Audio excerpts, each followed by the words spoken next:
The late afternoon air was calm and still, the kind of quiet that makes you notice every sound: a bird's wings, a passing car, the faint rustle of leaves.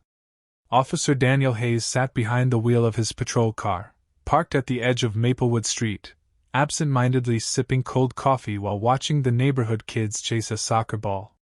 After 15 years on the force, he thought he'd seen every kind of call: accidents, arguments, small-town dramas that rose and fell with the setting sun.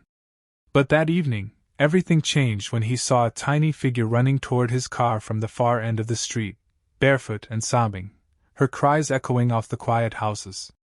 If you believe that kindness and second chances still matter in this world, take a second to like this video, share it with someone who needs hope today, and subscribe to our channel for more real stories that remind us what humanity is truly about. The little girl couldn't have been more than 4 years old. Her pink dress was wrinkled, her hair tangled, and her cheeks were streaked with tears. She stopped right in front of the police car, gasping for air as she cried, "Please, follow me home!" Her voice trembled with such fear and urgency that Daniel didn't waste a second. He got out of his car, crouched down to her level, and tried to calm her, but she only shook her head violently, tugging at his sleeve. Something about her desperation struck him deep. This wasn't a lost child looking for her mom. This was a little girl running from something. Daniel followed her small footsteps down the cracked sidewalk, his boots echoing softly behind her tiny bare feet. She didn't look back once. The neighborhood grew quieter with every step. The sun dipped lower behind the trees, and shadows stretched long across the road. When they turned down Birchwood Lane, a street lined with old houses, overgrown lawns, and the faint smell of damp wood, Daniel's gut tightened. The little girl stopped in front of a faded blue house, its front door slightly open, swaying gently in the wind. For a moment, Daniel thought maybe he'd misread the situation. Maybe her parents were home. Maybe this was just a misunderstanding. But then the girl whispered something that froze him. "Mommy fell asleep, and she won't wake up." The words hit like a stone thrown through glass. Daniel's pulse quickened as he pushed the door open and stepped into the house.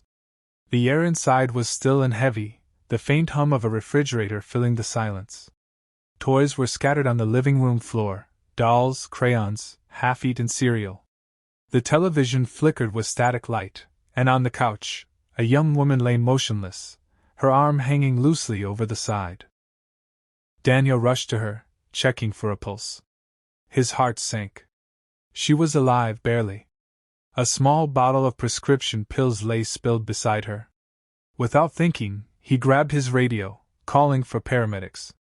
The little girl stood frozen near the door, clutching her stuffed bunny so tightly it trembled in her hands.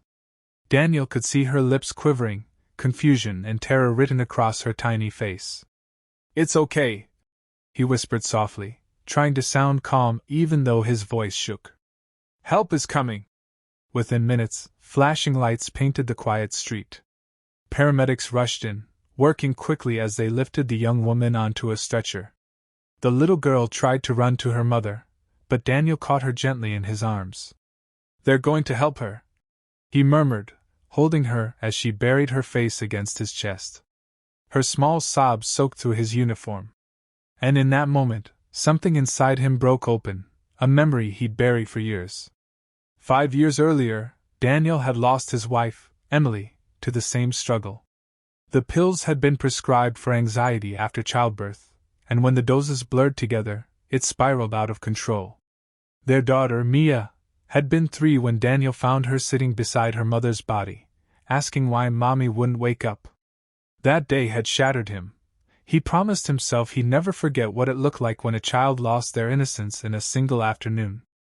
Now, holding this stranger's daughter in his arms, he felt that same ache all over again. At the hospital, Daniel stayed by the girl's side. Her mother, a woman named Clara, was unconscious but stable. The doctors said she'd overdosed accidentally, overwhelmed by exhaustion and stress. The little girl's name was Lily. She clung to Daniel as though afraid he'd disappear too. When a social worker arrived, Lily hid behind him, refusing to let go of his hand. "Please don't leave," she whispered, her voice fragile. Daniel didn't know why, but he couldn't. Something in him refused to walk away. So he stayed. Over the next few days, he visited Lily in the pediatric ward. He brought her small gifts, a coloring book, a pink hair clip, a chocolate bar she didn't eat but carried everywhere. Slowly, her tears became questions. Will Mommy wake up soon? Will she remember me? Daniel would smile gently and say, She's trying very hard, sweetheart. But when he turned away, the smile fell. Lily reminded him of his daughter in every way, the same wide eyes, the same trembling voice when afraid. He hadn't seen Mia in 2 years. After Emily's death, Daniel had fallen apart, working long hours, shutting everyone out. His wife's parents eventually took custody of Mia when he couldn't handle the grief. He'd convinced himself it was for the best. But now, seeing Lily's pain, he wondered if he'd made the worst mistake of his life.